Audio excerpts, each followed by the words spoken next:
de hoje nós vamos falar sobre uma importante aplicação do estudo de dinâmica quântica, que é o problema da precessão de spin.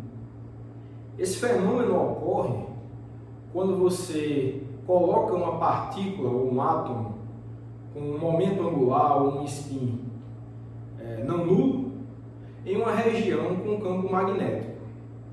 A gente vai ver que a interação desse spin com o campo magnético, nesse caso um campo magnético uniforme, constante, vai fazer com que esse spin precessione, faça um movimento de precessão em torno do eixo de aplicação desse campo magnético. Então a nossa ideia é entender isso com base no estudo que a gente vem desenvolvendo sobre dinâmica quântica. Então vamos começar falando sobre precessão de spin. Então, considerando uma partícula de spin meio imersa em um campo magnético uniforme B, temos o seguinte hamiltoniano.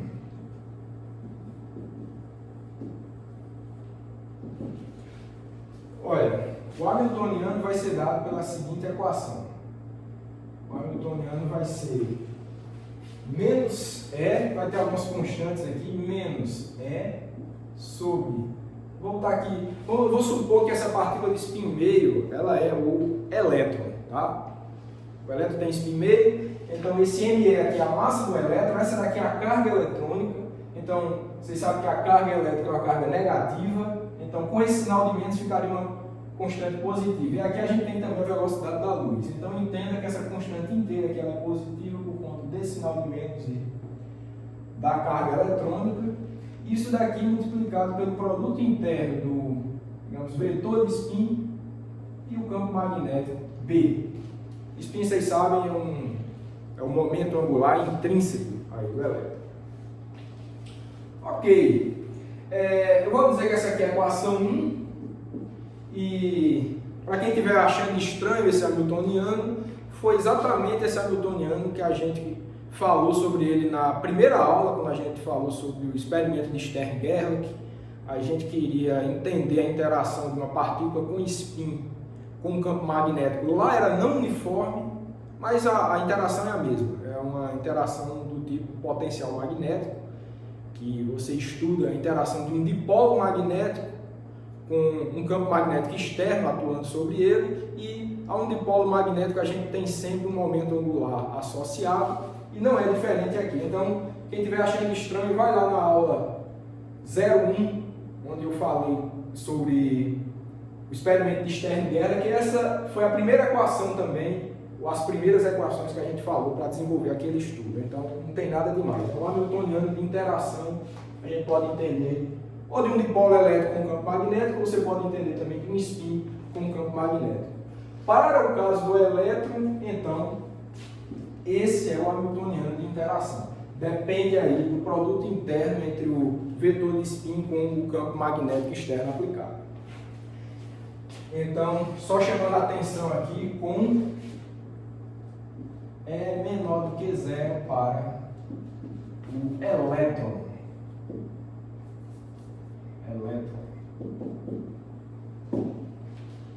Ok, então, se a gente considerando o campo na direção Z, temos, então a gente pode escrever agora o operador hamiltoniano como sendo igual a menos E sobre MSC. Vou botar a intensidade do campo magnético aqui, junto com a carga, vezes SZ, porque o produto interno aqui vai ser justamente a intensidade do campo magnético vezes a projeção de spin na direção Z. Então, isso aqui é um operador. Então, essa fica sendo a nossa equação aqui, número 2. E como a gente vê o hamiltoniano de interação do spin dessa partícula com o campo magnético aplicado, é uma constante vezes o operador de spin SZ.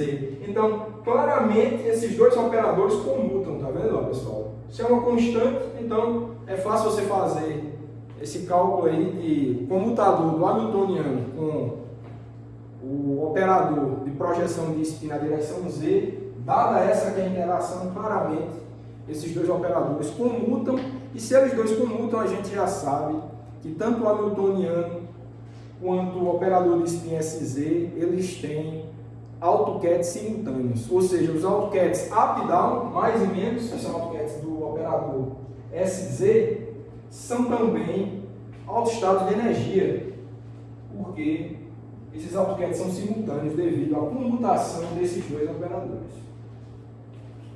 Ok, então, só botar um parênteses aqui. Um parênteses. E vamos fazer agora o seguinte.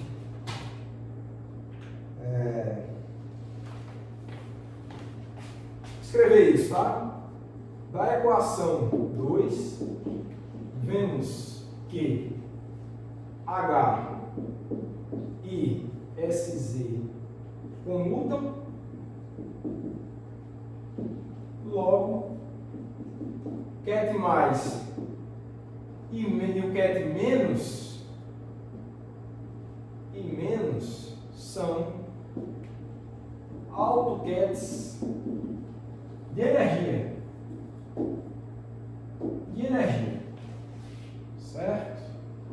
São AutoCADs de energia. São os AutoCADs simultâneos de H e SZ. Os autovalores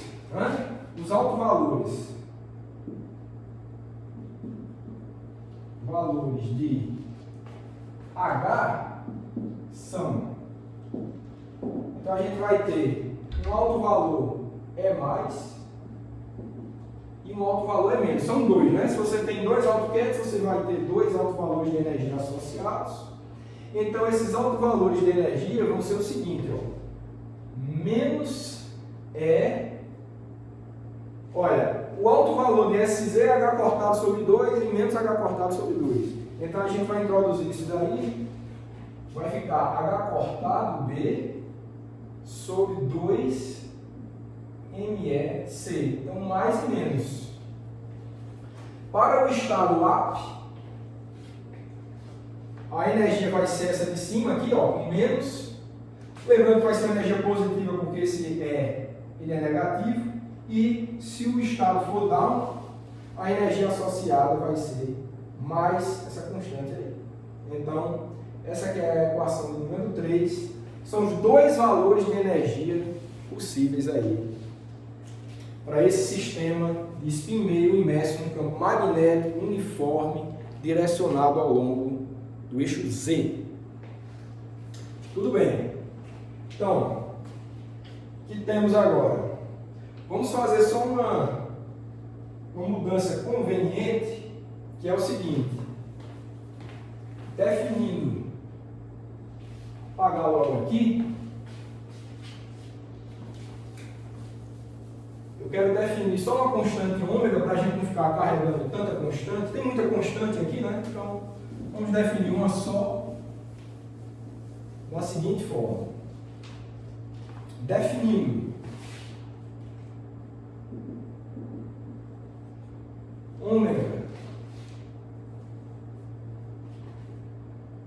a constante, né? A constante. Vou botar aqui ômega igual a módulo de E H cortado B sobre 2ME-C, ou melhor, não vou botar o H cortado não, só módulo de E. Vou deixar só assim. Módulo de E. B. Essa vai ser a nossa equação 4. A equação 2 fica, que é essa equação aqui. Então a gente pode reexpressar o hamiltoniano de uma maneira bem mais simples, que vai ser simplesmente ômega vezes SZ. Então uma constante multiplicativa que relaciona SZ com H vai ser simplesmente esse ômega que a gente definiu aqui, tá certo? Essa é a nossa equação número 5.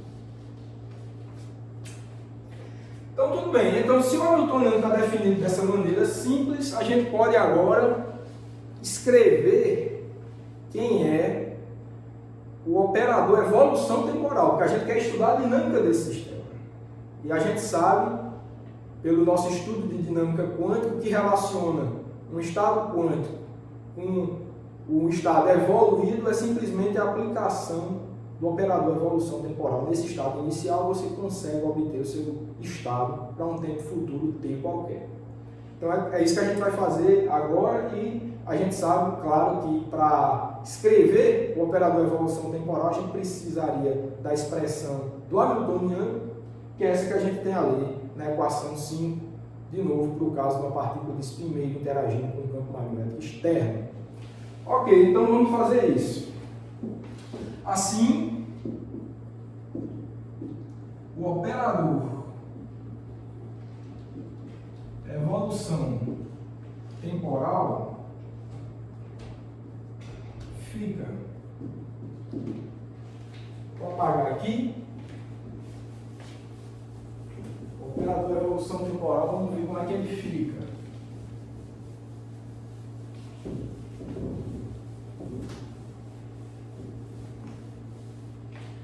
Ele é escrito como um U de T, que vai ser igual exponencial de menos IH T sobre H cortado. Lembrando que essa é a solução do operador de evolução temporal para um hamiltoniano que é independente do tempo, e esse nosso hamiltoniano ele é independente do tempo, está aqui, ó, não tem dependência temporal nenhuma. Então a solução é desse tipo, que vai ser igual a exponencial de menos I ômega SZ operador vezes T dividido por H cortado, certo? E isso daqui vai nos dar o seguinte, ó. Isso vai nos dar o seguinte. O operador evolução temporal, ele vai poder ser escrito na base dos AutoCAD de SZ. Porque a gente tem a exponencial de um operador, a gente já sabe como expandir essa exponencial e a gente sabe que isso daqui vai dar igual a... É só olhar nas aulas anteriores, pessoal, quando a gente estudou a expansão, né, do operador exponencial de um operador, como é que fica a cara dele, você dá ele em função dos AutoCADs desse operador que está no expoente. Nesse caso aqui o operador que está no expoente é o SZ, então a gente pode escrever esse operador da seguinte forma: vai ficar exponencial de menos I ômega vezes o operador, vamos fazer primeiro com o AP. O AP de SZ é H cortado sobre 2. Então eu botaria aqui H cortado sobre 2. Mas eu já tenho H cortado no denominador, só vai ficar 1/2. Então vai ficar ômega T sobre 2 vezes cat AP para AP. Cat mais, Bra mais. Mais a segunda parte, né? Mais a segunda parte, que é com o alto valor do Cat menos DSZ, que é menos H cortado sobre 2. Então a gente vai ficar assim, ó, exponencial de menos I ômega. Aí agora eu tenho que colocar menos H cortado sobre 2. Menos com menos vai ficar mais. H cortado vai cortar com H cortado do denominador. Então vai ficar somente sobre 2. Então T sobre 2. Cat menos Bra menos. Então essa é a expressão, chamaria equação 6, do nosso operador evolução temporal para esse caso. Então é importante essa expressão que a gente está encontrando, e com ela a gente consegue descobrir como vai ser a evolução do tempo de qualquer estado de spin meio imerso nesse campo magnético. Qualquer que seja o estado inicial, você aplica esse operador aqui e você vai ter para um tempo t futuro qualquer, qual vai ser o estado do teu sistema. Então a gente vai ver uns dois exemplos aqui de como ocorre isso. Um exemplo bem trivial, em que o estado inicial já é um alto cat de energia, ou seja, é um alto estado do operador SZ, e depois a gente vai ver no caso da combinação linear, que aí a dinâmica fica mais interessante. Vamos ver esses dois exemplos, tá? Deixa eu ver se precisa falar mais de alguma coisa. Não, então, vamos aplicar. Então, vamos estudar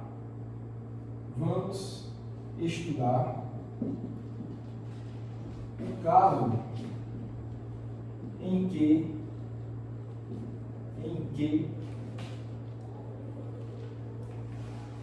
o estado inicial é o Cat mais. Então, a gente quer ver a evolução temporal desse Cat mais.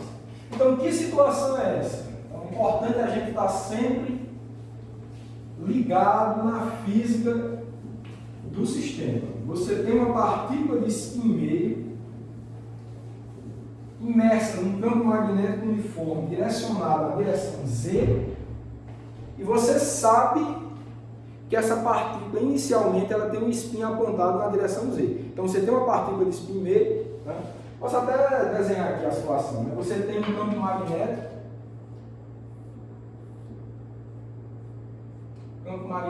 B, e você tem a sua partícula aqui, pode ser o seu elétron se você quiser, e ela está com um spin up. Você sabe que está up em Z aí.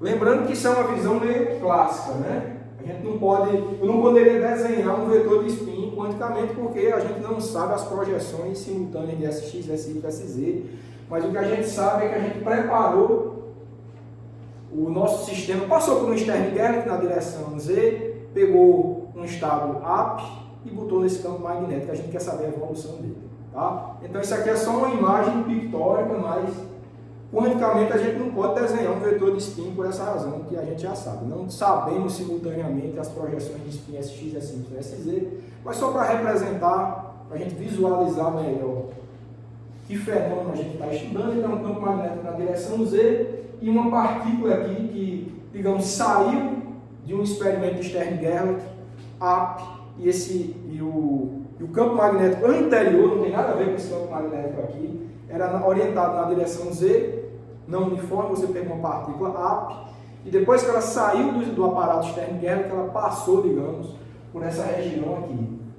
E o que a gente quer estudar, o que é que vai acontecer com esse estado do sistema, né? Então, o que a gente está dizendo é que o estado desse sistema é inicialmente um up em Z, e a gente quer estudar qual vai ser a evolução. Ok, então, tudo que a gente tem que fazer é o seguinte. Então, sendo, vou chamar alfa de 0, né? Então, sendo alfa do tempo t igual a 0 igual a mais, temos que um alfa de T qualquer vai ser a operação do operador evolução temporal U de T aplicado, isso é um ket, tá? Aplicado no ket alfa de 0. Então, o estado posterior é dado por esse vínculo aqui, que é igual a U de T aplicado no ket mais. E o que a gente vai fazer agora é utilizar o resultado da equação 6 e ver o que é que vai dar. Substitui a cara do operador evolução temporal da equação 6 aqui e vamos ver qual é a evolução do sistema. Então, isso daqui vai nos dar simplesmente, a conta é fácil, você vai ver que alfa de T vai nos dar simplesmente exponencial de menos I ômega T sobre 2. Vai ser essa parte aqui, né? Essa daqui vai dar 0. Então essa daqui vai dar mais com mais, vai dar 1, então vai restar somente o ket mais. Essa daqui é a nossa equação 7. Então o que é que a gente diz disso, né? Esquecendo de fechar o ket aqui. O que é que a gente pode falar sobre isso? O estado do sistema não sai do ket mais. Isso aqui é uma fase global. A gente já sabe que um número complexo, uma fase global, multiplicando um estado quântico qualquer, fisicamente não causa alteração nenhuma do ponto de vista de medidas, né? Então, é o próprio estado AP o tempo todo. Certo? Isso não nos traz surpresa nenhuma, porque a gente já sabe que o ket AP, esse ket mais ali, ele é um alto estado de energia. A gente já vem falando isso.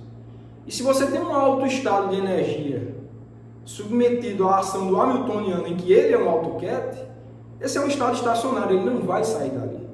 Então, nenhuma surpresa. Se ele se iniciou AP, nessa situação ele vai permanecer AP. Não tem modificação nenhuma. Deixa eu ver se precisa falar mais alguma coisa em relação a isso. Não, é só chamar a atenção para isso e note que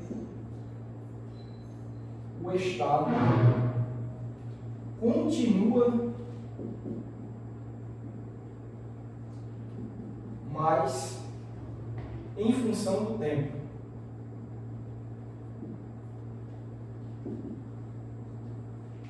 E claro, porque é um estado estacionário.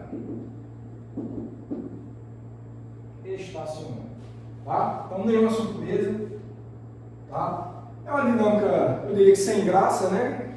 Começa de um jeito, fica naquele jeito, não tem nada de interessante. Mas a coisa fica um pouco mais interessante se esse estado inicial ele é uma superposição dos autoquets de energia. Ou seja, uma superposição dos autoquets mais e menos. É esse caso que a gente vai tratar agora. É o próximo exemplo que eu quero ver com vocês.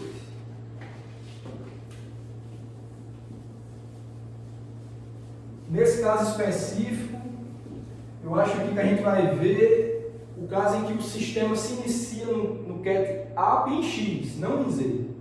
Tá? Vamos ver se a gente encontra uma dinâmica um pouco mais interessante do que essa daí.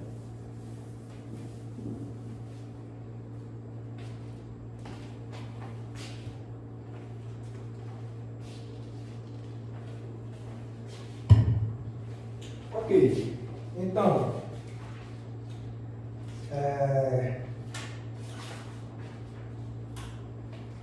vamos agora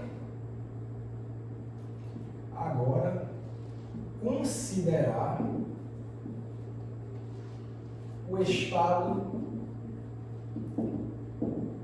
inicial alfa de 0 igual ao ket SX+, tá? Esse aqui era o SZ+, né? Que, obviamente, se a gente escreveu o operador de evolução temporal em função dessa base mais e menos, a gente vai querer também, para simplificar o cálculo, escrever esse estado inicial na mesma base. Aí a gente aplica facilmente o operador de evolução temporal e a gente sabe como é que ele se modifica em função do tempo. Então a gente já sabe que esse ket inicial SX x mais, ele é escrito como 1 sobre raiz de 2, resultado conhecido já da gente. Ket mais ket menos. Tá? E agora, sendo esse o estado inicial, o formalismo é o mesmo agora. Esse é o procedimento que a gente vai utilizar de novo para encontrar a dinâmica desse estado aí. Então, nesse caso, temos que o operador evoluído no tempo, ó, esse alfa de t, é igual, de novo, operação de evolução temporal no tempo, aplicada em alfa de 0. Vou apagar aqui, tá? Eu vou deixar aqui que eu vou... A gente lembra, né? A gente lembra, mas eu vou só deixar aqui, então. Eu vou utilizar aquele resultado ali, né? Então vai ficar U de T aplicado em SX+, que é igual... Vou só utilizar esse resultado ali para a gente facilitar o cálculo. Então vai ficar exponencial de menos I ômega t sobre 2 mais exponencial de I ômega t sobre 2 menos, tudo isso aplicado em SX+. Esse é o cálculo que a gente vai fazer. Agora eu posso apagar aqui. E vamos ver se esse estado ele se modifica no tempo. O exemplo anterior a gente viu que não tinha modificação nenhuma, que foi esse exemplo aqui da equação 7. Então vamos lá.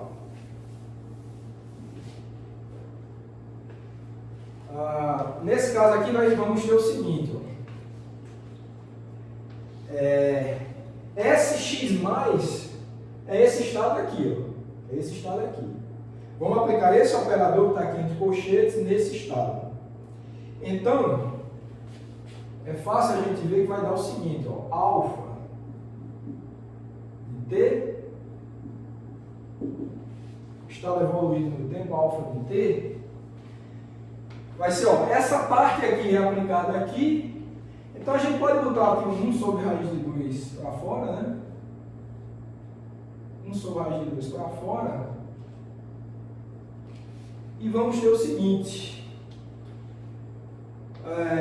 Esse aplicado nesse vai ficar só um ket mais, vai ficar assim, ó, exponencial de menos I ômega t sobre 2 mais. E esse trecho aqui da operação só vai sobreviver com esse ket menos aqui. Então vai ficar mais exponencial de ômega t sobre 2 ket menos. Fechou o colchete aqui. Então esse é o resultado. Este é o resultado do nosso cálculo, viu? Certo? Então, vou chamar esse aqui de equação 8. Vou chamar esse de equação 8. Só ver se está tudo em ordem. Parece que sim. Bom, então, esse é o estado. Para o caso em que ele se iniciou up em Z, ficou assim. Se iniciou up em X, ficou assim. Então, só fazer o análogo, aquela representação meio clássica, né? Aqui o campo magnético, B, tá? Essa daqui é a nossa direção Z. A partícula, ela é um up em X, tá? Isso aqui é o eixo X.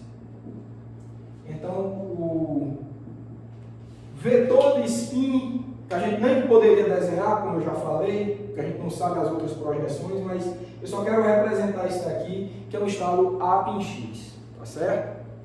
Então, vocês sabem que a gente não sabendo que é up em X, a gente não pode dizer nada sobre a componente Z nem Y, mas só para a gente entender uma imagem pictórica aqui do fenômeno, tá certo? Então, campo magnético orientado na direção Z e a partícula no tempo t igual a zero, ela é ap em x, que é esse estado aqui.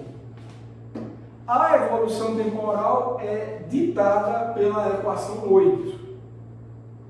E, olhando só para essa equação 8, talvez a gente não entenda muito o que é que está acontecendo com a dinâmica, então a gente tem que começar a perguntar algumas coisas para esse estado aqui, para ver o que é que ele diz para a gente. Que coisa a gente tem que perguntar? Quais são as médias em função do tempo da gente medir certas coisas? Quais são as probabilidades de obter alguns resultados em função do tempo? Se essa coisa oscilar, então é sinal de que essa dinâmica ela é mais interessante do que essa daqui. Porque essa daqui é monótona, né? Ficou somente no estado ap.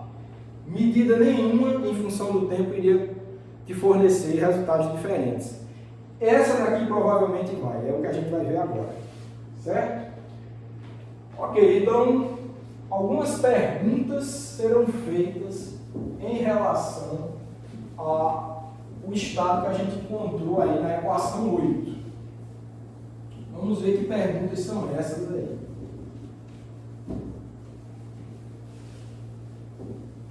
Então, a primeira pergunta que a gente vai se fazer é: qual a probabilidade de encontrarmos o sistema no estado SX+ e SX- em função do tempo? Então, vamos fazer essa pergunta, né? Então, questão, né? Qual a probabilidade de encontrarmos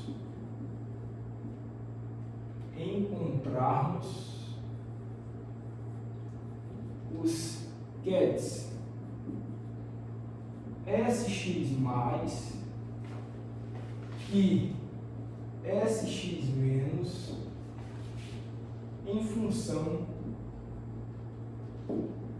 do tempo? Essa é uma pergunta interessante, né? No tempo t igual a zero, inicialmente ela é ap em x. A probabilidade seria 100% de você achar em SX+, e 0% de SX-. Então, lembrando, quando a gente faz uma pergunta como essa, a gente está subentendendo que a gente vai fazer uma medida de projeção de spin na direção x, e a gente quer saber as probabilidades da up e down. Essa é a pergunta. Né? E como é que a gente faz isso? A gente já sabe. É com um Stern-Gerlach que é orientado na direção x, você consegue descobrir quais são as probabilidades de você medir up e down em x em função do tempo. Lembrando que o campo magnético desse Stern-Gerlach que você vai usar para fazer a medida nada tem a ver com esse daqui. Esse daqui é o que causa a evolução temporal. Então você vem com um aparato fora dessa situação aqui, em função do tempo, e você quer saber as probabilidades de você medir up e down em x em função do tempo. Essa é a primeira pergunta que a gente está se fazendo. Para quê? Porque eu quero saber o que de interessante esse estado tem demais aqui. Olhando para ele do jeito que está aqui, talvez não dê para tirar muita informação, mas quando a gente se faz essas perguntas aqui, perguntas como essa, a gente consegue tirar algumas informações importantes. Ok, então essas probabilidades de medidas, de resultados de medidas na mecânica quântica, a gente já sabe quem é que nos dá esses resultados. Né? É um dos postulados da mecânica quântica, é o postulado da medida. Quem nos responde uma pergunta como essa, a gente já sabe, é a regra de Born, e é isso que a gente vai utilizar agora. Tá? Então, as probabilidades de medir up em x e down em x vai ser o quê? Módulo Bra SX mais e menos, tá? Vou fazer os dois de uma vez, com esse estado alfa de t, módulo quadrado disso. Então essa é a regra de Born. No estado está evoluindo em função do tempo, e em função do tempo a gente está perguntando quais são as probabilidades de você medir up em x e down em x. Se você está medindo a projeção de spin na direção x para essa partícula ou para esse conjunto de partículas. Na verdade, para você verificar isso na prática, você precisa de um ensemble, né? Um conjunto de partículas, todas inicialmente no estado A em x, e você põe todas para evoluir de acordo com essa situação e, em função do tempo, faz medidas e as probabilidades dos resultados up e down dessas medidas são dadas pela regra de Bohr. Então é isso que a gente está fazendo aqui. Ok, então vamos calcular isso agora. A conta não é muito grande, não. Então a gente tem aqui, ó, módulo, o Bra SX mais e menos vai ser simplesmente o quê? Ó? 1 sobre raiz de 2. Você vai ter um Bra mais aqui. Aqui, ó, mais e menos, tá? Esse mais é para o SX mais, esse menos é para o SX menos. E produto interno com o nosso ket ali, ó. 1 sobre raiz de 2, que multiplica, tem um colchetezinho ali, ó. Esse estava aqui, o 8 agora, o alfa de t, tá? Então vai ficar exponencial de menos i ômega t sobre 2, up. E aqui embaixo a gente continua com mais exponencial de i ômega t sobre 2, ket menos. Certo? Ket menos, fecha o colchete, fecha o módulo quadrado. É isso que precisa calcular. Vamos fazer essa continha. Vamos fazer essa continha e descobrir o que é que tem de mais, né? Olha, com o resultado dessas medidas a gente só tem esses dois possíveis, up em x e down em x, a soma dessas probabilidades tem que ser 1, né? Tem que ser 100%. Não tem chance de dar outra coisa. Então isso é uma coisa que a gente já vai se perguntar. A gente vai fazer esse cálculo. Se a soma dessas probabilidades em função do tempo não der 100%, não der 1, então alguma coisa errada a gente fez. Tá? Então, são coisas que a gente tem que ter sempre em mente na hora de fazer um cálculo desses. Olha, eu vou botar um meio em evidência, então vai ficar assim. Ó. Vou botar um meio para fora. Vai ficar módulo. Esse vem com esse aqui, ó. Mais com mais, então vai ficar exponencial de menos i ômega t sobre 2. E aqui vai ficar mais ou menos exponencial de i ômega t sobre 2, tá? Módulo quadrado disso, certo? Então, eu vou chamar isso aqui de equação de 9, tá? E só lembrar de um fato aqui, ó, vou deixar para vocês conferirem isso, mas lembrando que cosseno de x é igual a exponencial de ix mais exponencial de menos ix sobre 2 e seno de x é igual a exponencial de ix menos exponencial de menos ix sobre 2i, tá?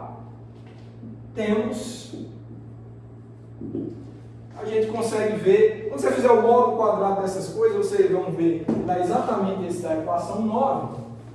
Então a gente já consegue achar, tá? Isso aqui é resultado lá do estudo de números complexos, da relação de Euler, né? São relações conhecidas. Então, o que a gente tem é o seguinte, que a probabilidade, que é isso que a gente está calculando, de obter SX mais e menos, vou botar primeiro a DSX mais, tá? Que é esse daqui, vai ser igual a cosseno ao quadrado ômega t sobre 2, essa é a nossa equação 10, e a probabilidade de medir SX menos em função do tempo vai ser um seno quadrado de ômega t sobre 2. Essa é a nossa equação 11. Certo?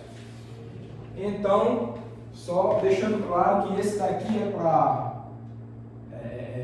vou até botar aqui, acho que é melhor. Esse é para você medir SX+, tá certo? E esse aqui é para a probabilidade de você medir SX- em função do tempo. Tá? O gráfico dessas coisas a gente tem aqui, ó, probabilidade em função do tempo. A gente tem um gráfico que é assim, né? Ó, o do SX+, o cosseno ao quadrado, ele tem essa característica aqui, ó. Certo? Aí continua, né? E do SX-, vocês conseguem enxergar daí, é o seno, né? Ele vai ter essa característica aqui, tá? De tal forma que a soma sempre dá 1, né? Um cosseno ao quadrado é um argumento mais um seno quadrado, né? Sempre dá 1, então está de acordo com o que a gente esperava, né? A soma tem que dar 1. Certo? Bom, então, esse vermelho aí é a curva para Px+, e esse verdinho aqui, tá?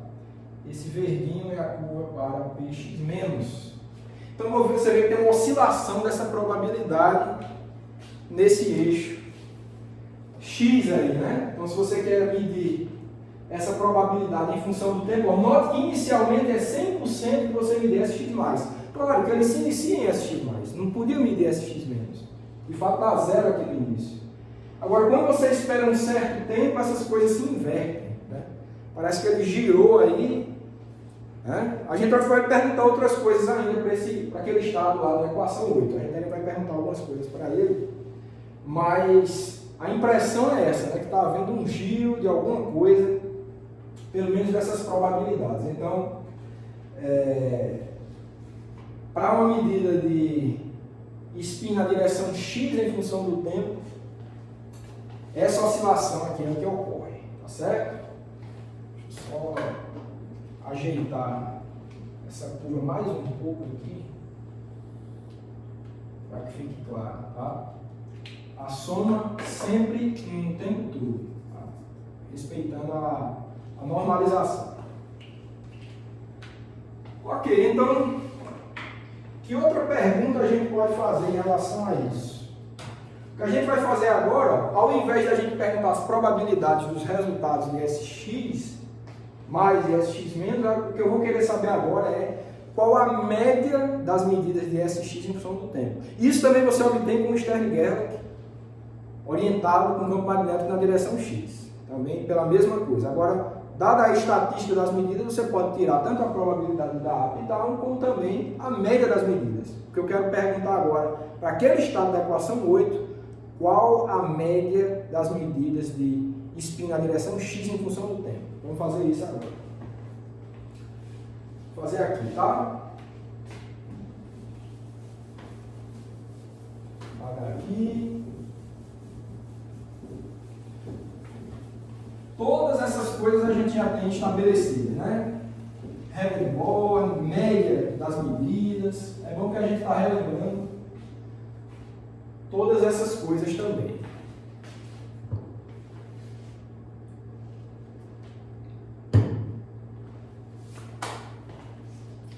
Então, agora a segunda pergunta é qual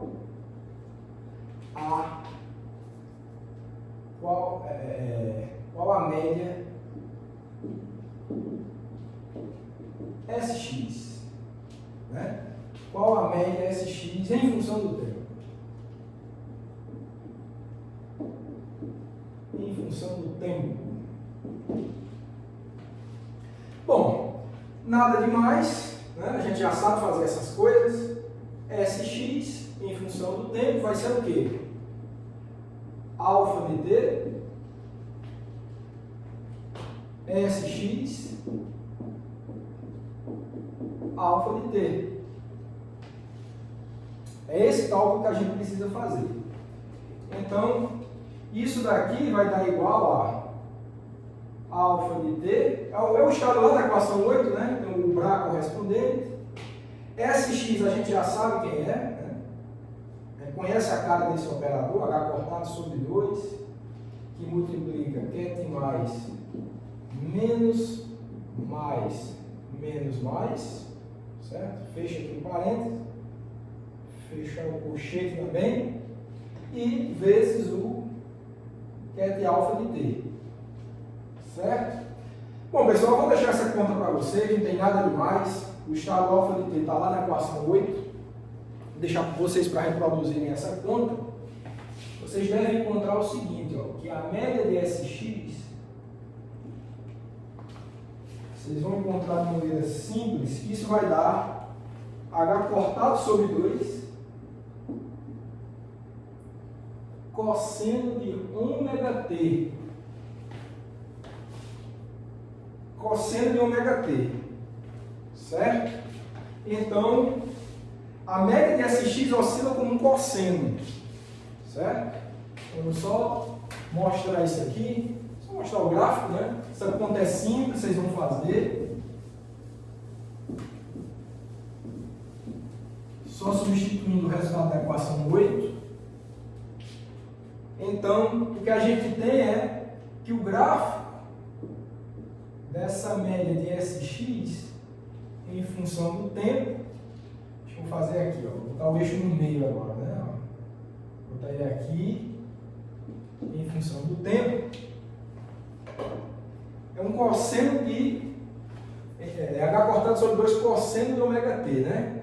Então no zero tá H cortado sobre 2, né? Então vai ficar assim, ó, cosseno, né? Oscilando entre esses valores aqui, ó. Mais embaixo aqui.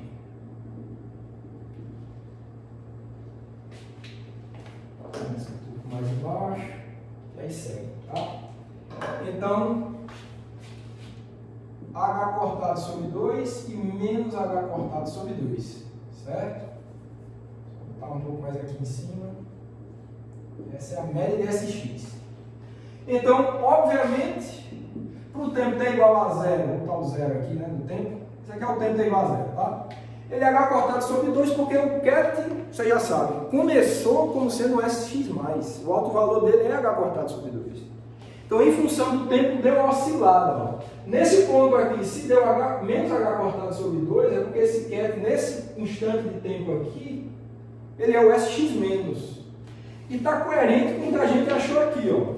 É exatamente esse tempo aqui, ó, em que o Sx- dá um pico, ó. A gente calcula as probabilidades, ó. Esse tempo aqui, tá? Chama ele de T', né?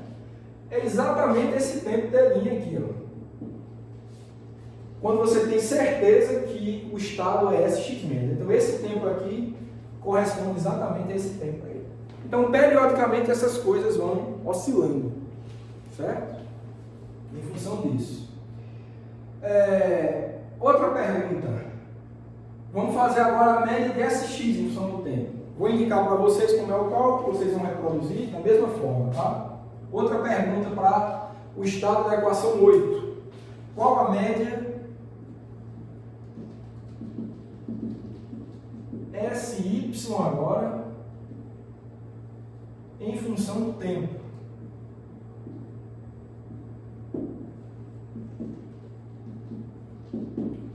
Mesma coisa, né? Sy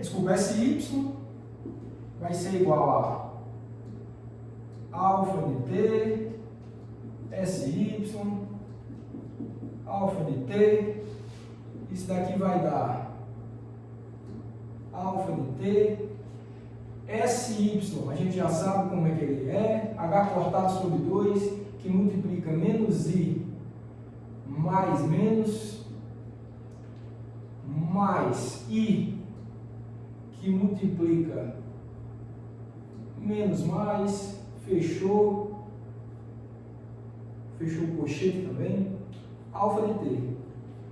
Então, se você faz essa conta aqui desse produto interno, simples também de fazer. O estado alfa de t é aquele lá da equação 8, sempre ele que a gente está estudando.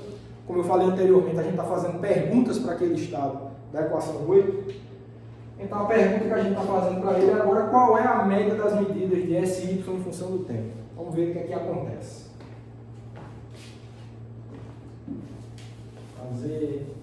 Quando você faz esse cálculo, vou deixar para vocês fazerem, vou botar o resultado aí para vocês conferirem. Vocês treinarem aí essa álgebra.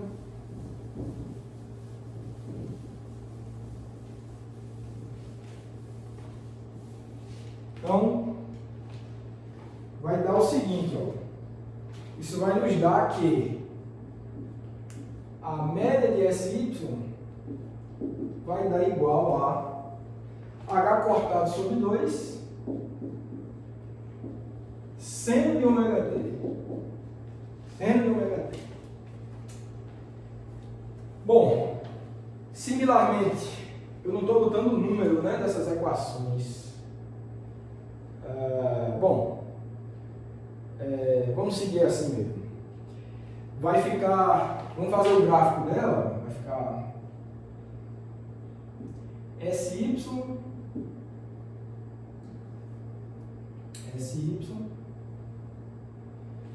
vai ter aqui o tempo e em função do tempo, a média de SY agora é um seno, né? Então vai oscilar assim, ó.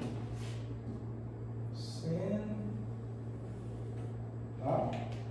Então aqui é H cortado sobre 2 e aqui fica menos H cortado sobre 2. Então tem uma oscilação parecida com essa, né? Só que uma é seno, a outra é cosseno, né? A gente tem um deslocamento aí de fase em relação aos dois.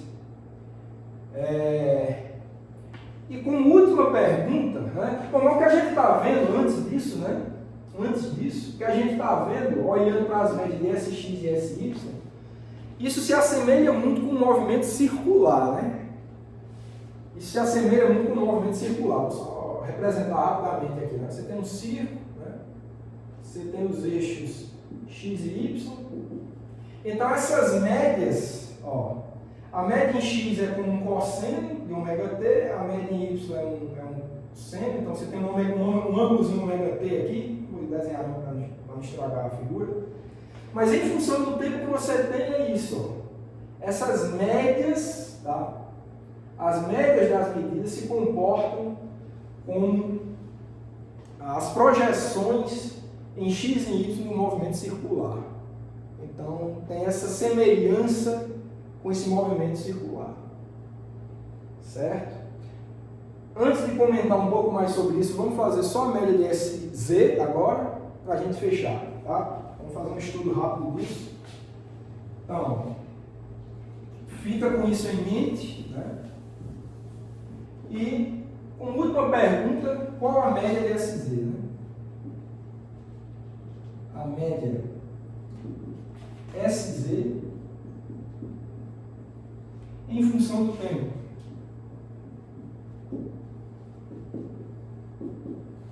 Então, SZ é igual a alfa de t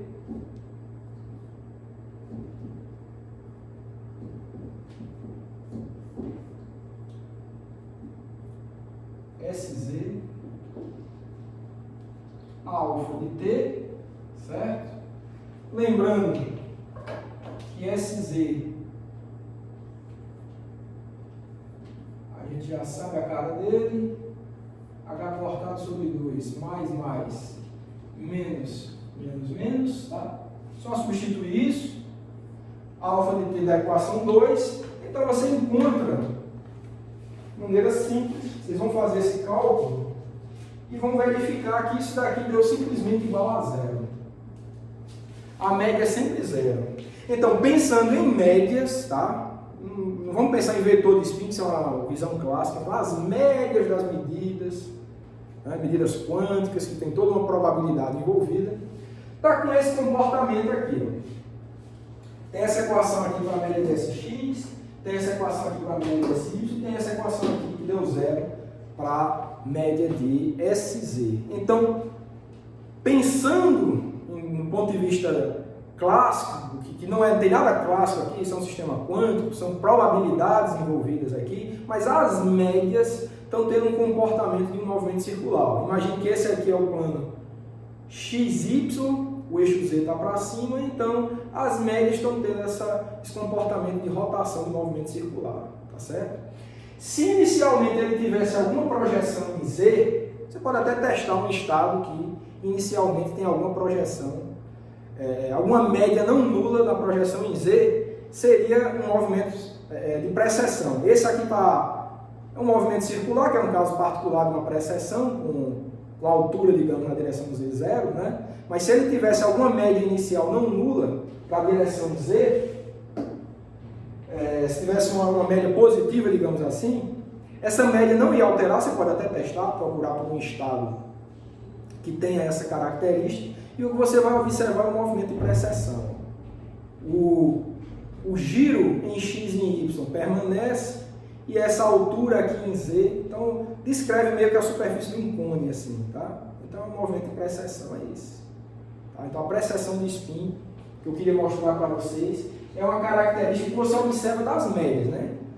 Quântica, você não tem essa noção de trajetória, de rotação, para vetores, etc. Isso é uma visão que a gente tem da física clássica, que não deve ser diretamente aplicada aqui. Então tem que ficar muito claro esse ponto. Isso que eu estou representando como um vetorzinho, com esse lápis que eu estou fazendo esse movimento, essa dinâmica aqui, é ajudando a entender, mas isso em função das médias das medidas.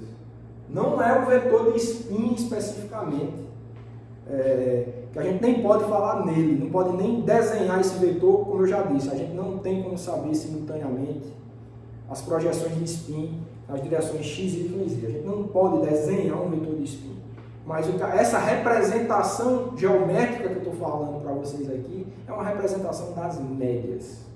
E herdando nosso conhecimento do curso de mecânica clássica, quando a gente estuda aí o movimento de precessão, do giroscópio, tem uma equação do movimento similar ao que a gente encontrou para essas médias aqui, então a gente diz que o spin precessiona.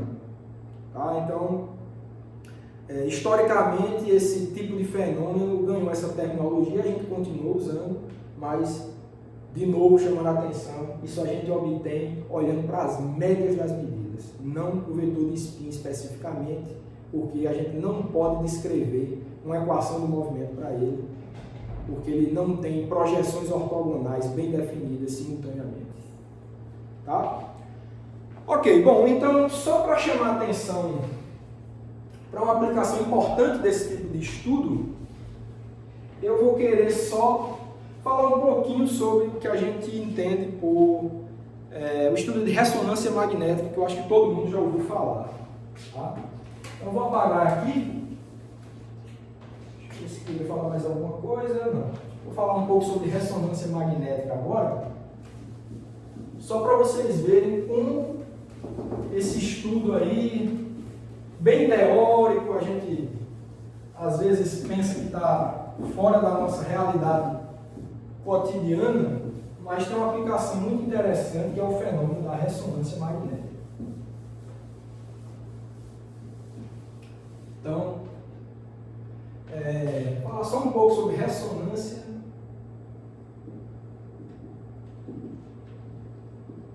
magnética nuclear.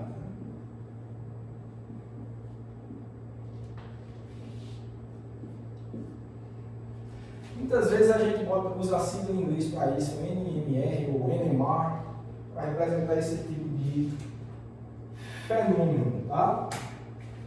Bom, o que a gente viu no início da aula foi o seguinte, né? Eu acho que era a equação, se vocês lembrarem, a equação do número 3, tá? Só lembrando, tá? O assunto que eu queria tratar com vocês, realmente eu fechei aqui, mas eu acho importante falar um pouco dessa aplicação. Então, a equação 3 da aula de hoje ela nos dizia o seguinte, que quando você tem uma partícula de spin meio imersa no campo magnético orientado na direção Z, que é o problema que a gente está tratando, a interação do hamiltoniano de interação entre esse spin da partícula e o campo magnético levava você a ter dois possíveis autovalores de energia, ou seja, a energia associada a essa interação poderia ser duas porque você tinha dois possíveis estados de spin naquela direção, dois autocats de spin que são up e down em Z. Então, aquela equação dizia que era menos é mais, né? É igual, só estou recuperando ela aqui, H cortado B dividido por 2ms, certo? Eu vou apagar aqui também, para a gente ter espaço para discutir isso. Bom, então você tem duas possíveis energias, né? Isso se assemelha muito com o que você tem no átomo, né? Você tem um átomo, você tem, por exemplo, o átomo de hidrogênio, você tem níveis acessíveis de energia ao elétron que está sob a ação do potencial de um núcleo, né? O que a gente tem aqui é o problema que a gente está estudando, é uma partícula, é um elétron, em princípio livre, e você imerge ele, né, num campo magnético, certo? Ele está imerso num campo magnético, e essa interação do campo magnético com o spin do elétron faz com que ele possa ter essas duas possíveis energias, a depender da projeção de spin dele na direção do campo magnético, que é a direção do eixo Z. E são esses dois níveis de energia. Bom, mas o que a gente está tratando aqui é de ressonância magnética nuclear. Então vamos esquecer o elétron e vamos pensar no núcleo. O núcleo a gente sabe que tem prótons e nêutrons. Essas duas partículas, similar ao caso do elétron, também são partículas de spin meio. Toda essa álgebra que a gente está desenvolvendo aqui serve para a gente estudar prótons, spins de prótons e nêutrons também, porque são partículas de spin meio, tem esses dois possíveis valores de projeção de spin, H cortado, mais e menos H cortado sobre 2, e similarmente eram os mesmos valores de energia, só que aqui era para a massa do elétron, aqui seria para a massa de um próton, que é muito parecido com a massa de um núcleo, mas que é quase 2.000 vezes maior que a massa do elétron. Então eu vou deixar M aqui, que é a massa de um constituinte do núcleo. Então quando você tem uma certa substância, uma amostra de uma certa substância, você quer estudar a composição daquela substância, é muito importante que você saiba, geralmente essas substâncias, claro, elas são formadas por moléculas, essas moléculas são formadas por átomos, e esses átomos, cada um, são caracterizados de acordo com o número de prótons e nêutrons que eles têm no núcleo deles.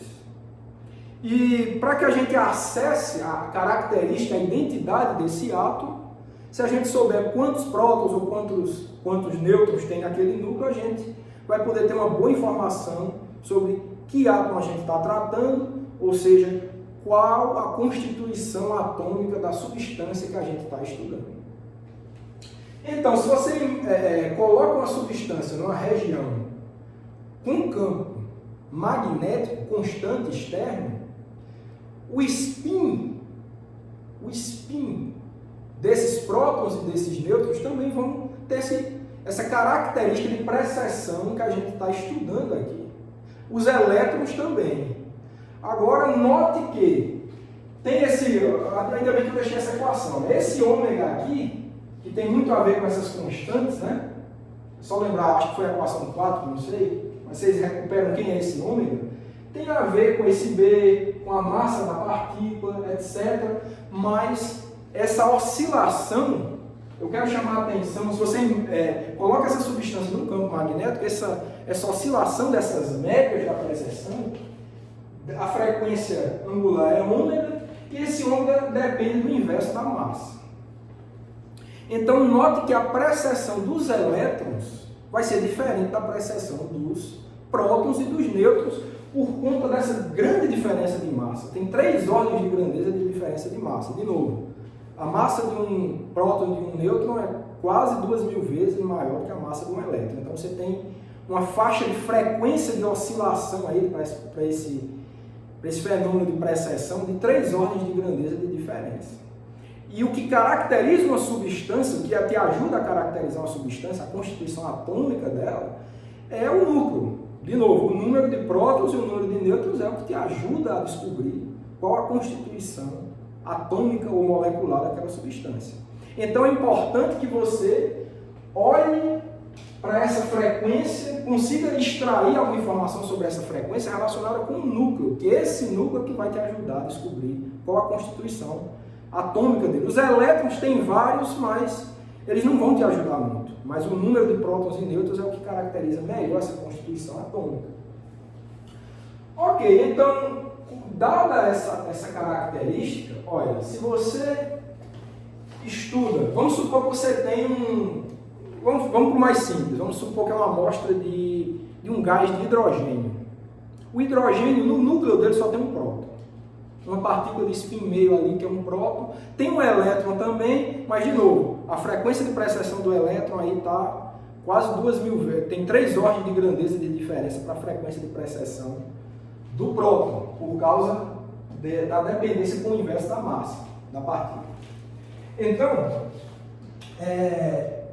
se você faz esse gás de hidrogênio imerso no campo magnético externo que você tem, então eu vou fazer aqui uma escala de energia em função de campo magnético, o que você vai ter é o seguinte, ó.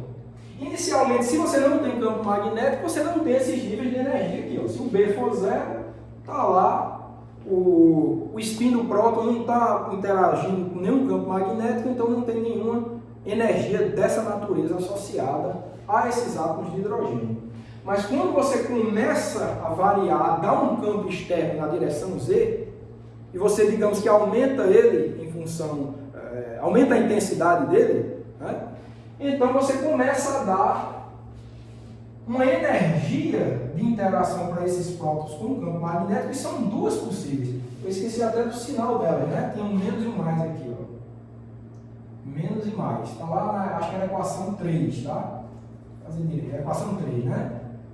Vou fazer isso aqui igual. É mais menos. Então, as 2 energias que vocês vão ter, quanto maior o campo magnético, maior a diferença de energia entre os dois, tá? Maior diferença de energia, e com aquele ômega que a gente identificou, a diferença de energia, esse ΔE,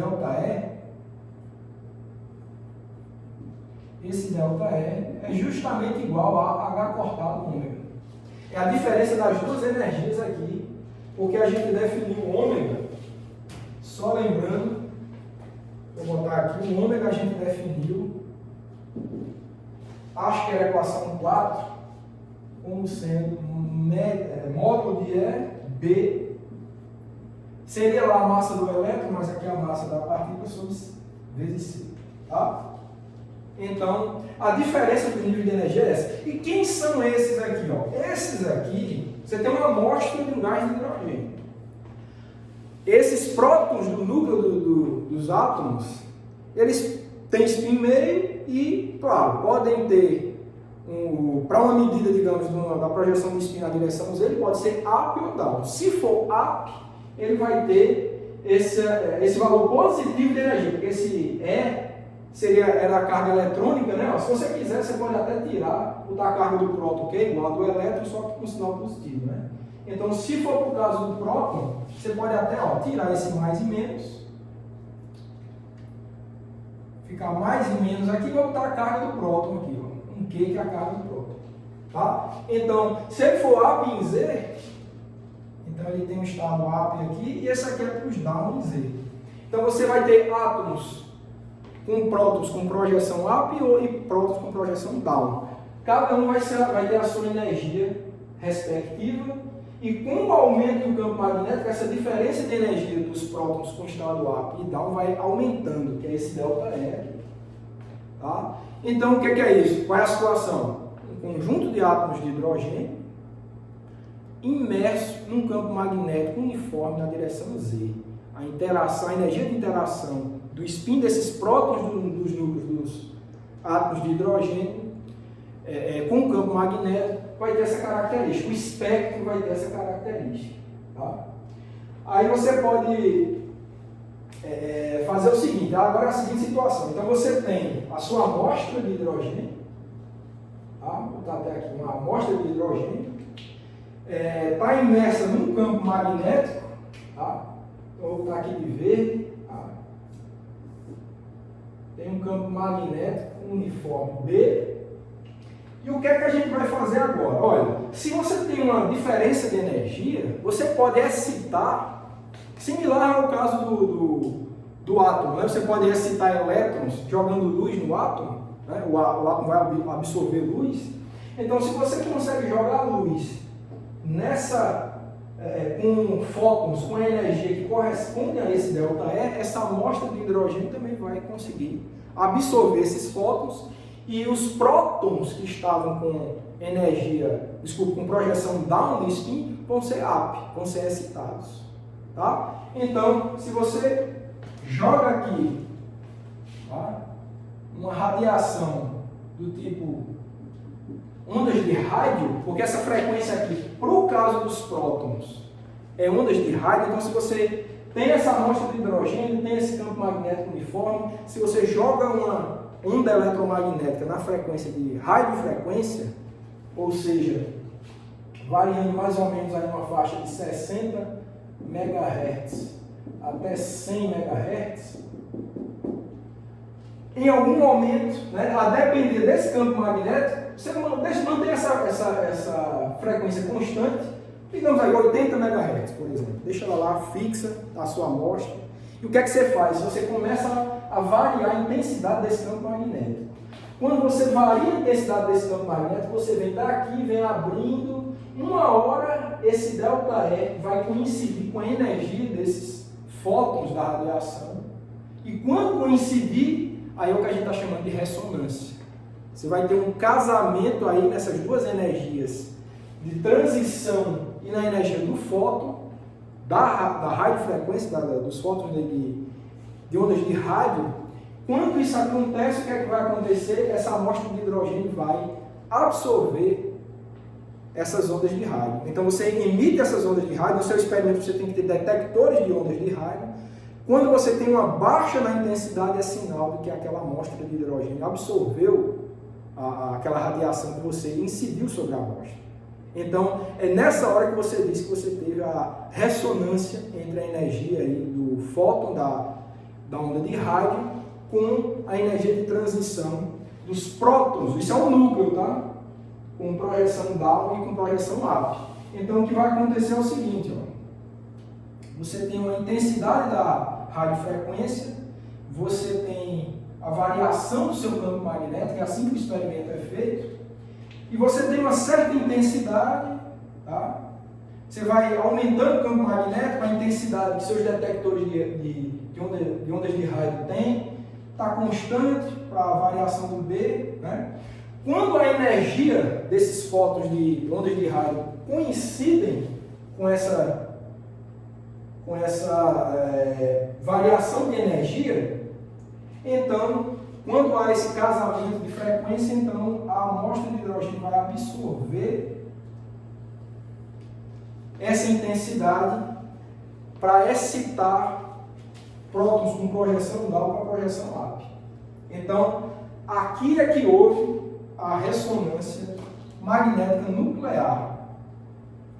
Tá? Então, lembrando que essa radiação está com frequência fixa, estou dando um exemplo aqui, é nessa faixa, mas pode ser, por exemplo, vamos supor que seja 80 MHz, está lá a sua amostra de hidrogênio, incidiu a sua radiação com 80 MHz, e campo magnético uniforme, você começou a mexer nele, aumenta a intensidade, quando você aumenta a intensidade do campo magnético, está ok, a variação de energia, H cortado ômega, se iguala à energia dos fótons dessa sua radiação de 80 MHz, a amostra absorve essa radiação. Os detectores têm uma baixa na detecção, porque a amostra absorveu, e é esse vale que você está vendo aqui. Se você continua a aumentar o campo magnético, saiu da ressonância, os detectores vão conseguir, vão reobter a detecção de radiação, porque não está mais em ressonância, a amostra não está absorvendo mais. Então, aí você pode perguntar, e o elétron, né? De novo, e o elétron desse átomo de hidrogênio não interferiu em nada aqui? Eu vou dizer, não nessa faixa de campo magnético. Esse campo magnético aqui está levando em conta um ΔE, tá? Correspondente a fótons com essa frequência, então fótons de ondas de rádio em nada vão interferir em absorção pelos elétrons, tá? De projeção up, down e Z. São, de novo, 3 ordens de grandeza de diferença. Teriam que ser uma radiação com uma frequência aí bem diferente, tá? Nesse caso aqui, com a massa do elétron é 2.000 vezes menor, vamos falar assim, a frequência teria que ser 2.000 vezes maior. Então estaria totalmente fora dessa faixa para você ver alguma absorção por parte dos elétrons. Essa faixa aqui é exclusiva para o núcleo. É exclusiva para o núcleo, para você estudar a ressonância de precessão, aí que tem a ver com a frequência de precessão do spin do próton, no caso do hidrogênio. Nada vai interferir com o elétron, então, com esse estudo aqui, nessa faixa de frequência, modulando esse campo magnético B, você consegue investigar a absorção de rádio, de ondas de rádio por parte do núcleo, excitação do núcleo, transição desses níveis de energia. Então, se você consegue estudar especificamente o núcleo, botei aqui o exemplo mais simples do átomo de hidrogênio, então é sinal de que você está conseguindo estudar que tipos de átomos você tem na sua amostra. Esse foi o caso mais simples do átomo de hidrogênio, mas para a comunidade que trabalha com ressonância magnética nuclear, ele já tem um parâmetro de quais frequências de absorção cada tipo de átomo vai ter, se for um átomo, sei lá, de sódio ou de cálcio, sei lá o que for. Então, os núcleos desses átomos já têm um espectro de absorção bem específico. Então, com o estudo de ressonância magnética, ele consegue identificar quais átomos constituem a amostra que ele está estudando. Lembrando que uma transição simples dessa é para uma partícula de spin meio. Se fossem spins maiores, essa coisa iria se desdobrar em mais níveis, então você tem um espectro mais rico do que esse. Então, uma frequência de ressonância única seria para um caso de um próton, e o átomo que tem um próton no seu núcleo só tem ele, é o hidrogênio. Então, foi um exemplo simples, mas eu acho que ilustra bem essa situação aí. Tá? Então, com esse estudo, eu só queria deixar claro para vocês que existe uma aplicação muito importante, né, para esse estudo de precessão de spin, que veio com a ressonância magnética. Não precisa nem dizer as aplicações que tem isso aí na medicina e nas ciências de materiais, na química, utiliza muito o estudo de ressonância magnética nuclear. Então, realmente foi um tipo de estudo que trouxe muita tecnologia da metade do século XX para cá. A humanidade ganhou muito com esse tipo de estudo. Eu queria deixar essa mensagem de aplicação do estudo de precessão de spin e de dinâmica quântica em geral para vocês. Bom, a parte de precessão de spin eu estou fechando aqui. Na próxima aula a gente deve estudar um pouco sobre a relação de incerteza, energia e tempo, que também tem a ver com dinâmica quântica. Então, eu aguardo vocês na próxima aula.